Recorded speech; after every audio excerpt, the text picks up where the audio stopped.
नमस्कार, एनरिच न्यूजमध्ये मी ऋतू वासनिक आपल्या सर्वांचे स्वागत करते। कर्नाटक हायकोर्टाने हिजाबवर आपला निर्णय दिला, त्यावर राष्ट्रवादी काँग्रेसचे अल्पसंख्याकांचे राष्ट्रीय अध्यक्ष शाबीर विजोई यांनी आपले मत मांडले। कर्नाटक हाई कोर्ट ने जो डिसीजन दिया है उसके दो केंद्र बिंदु है।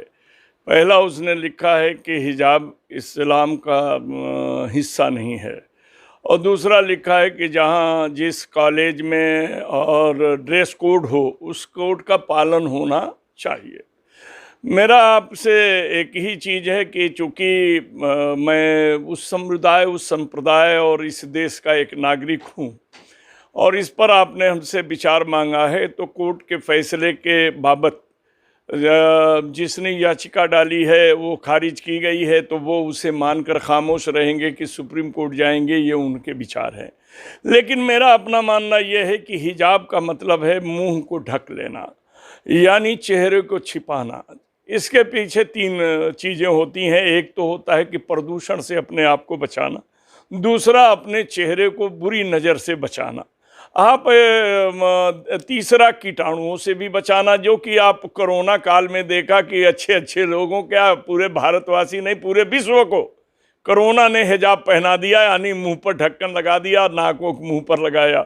यानी अब ये देखिए, हिजाब में दो तीन सुरक्षाएं अपने आप निहित हैं, और जहां मानव की सुरक्षा हो, स्वास्थ्य की रक्षा हो और सामाजिक व्यवस्था में किसी किस्म का दखल न हो, बल्कि मानव के शरीर का अंग को छुपाने का काम हो, तो ये धर्म ही नहीं, ये तो मर्म का काम बन जाता है।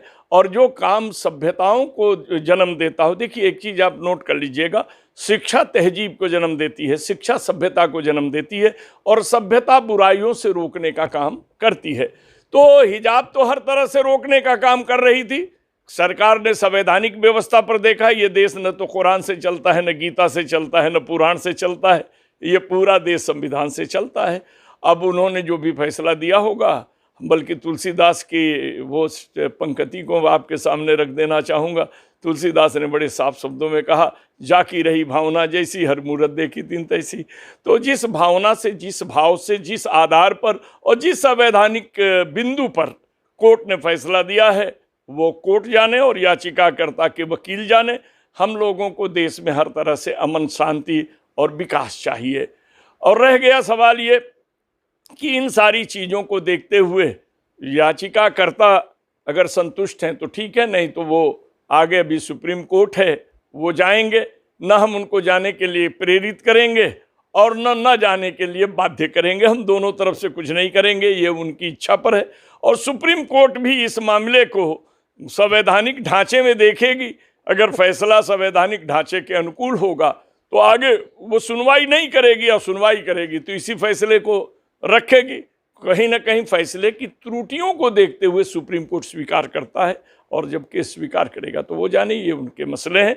लेकिन हम ये जानते हैं, हिजाब में इस तरह की चीज़ें मत करिए कि जो हिजाब इंकलाब को पैदा करे, जो हिजाब आदमी के अंदर से प्रेम भाव, सद्भाव को ख़त्म करे, जो जातीय प्रतीक के बीच में एक लड़ाई का चिन्ह बने। हम तो एक चीज़ जानते हैं कि मानव में प्रेम, श्रद्धा, निष्ठा और कुरीतियों से बचने का जो भी रास्ता अच्छा हो उसको लेके चलना चाहिए, क्योंकि धर्म का मार्मिक कार्य है कुकर्म से मानव को रोकना। क्या लगता है कि हिजाब पे भी अब राजनीति हो रही है? हमारे देश में तो राजनीति हर चीज़ से हो रही है। कारण ये है कि आप जानते हैं कि राजनीति क्या है। राज्य की वो नीति समाप्त हो गई जिस नीति से जनता के हित की बात की जाती थी। अब तो हम जनता को किन बातों से संगठित कर सकते हैं, असंगठित कर सकते हैं। आपने 5 प्रदेशों का चुनाव देखा, महंगाई, बेरोजगारी, अराजकता, बेकारी, ये सारी चीज़ें कहीं मसले रह गए? ये मसले नहीं दिखाई दिए। मसले अब कुछ नहीं रह गए हैं, ध्रुवीकरण हो गया है। राजनीति ध्रुवीकरण का नाम है। राजनीति इस समय जन सेवा, जन भावनाओं को लेकर चलने का नाम नहीं रह गया है।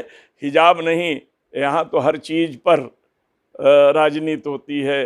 हिजाब पर होती है, तिजाब पर होती है, किताब पर होती है, इंकलाब पर होती है। राजनीति तो हो रही है, और हमें ये मानना है कि राजनीति केवल जनता के उन हित को लेकर चलना चाहिए जो हित सब में समिविष्ट हो और सबके विकास के लिए कारगर हो और किसी के दिल को दुखाता ना हो।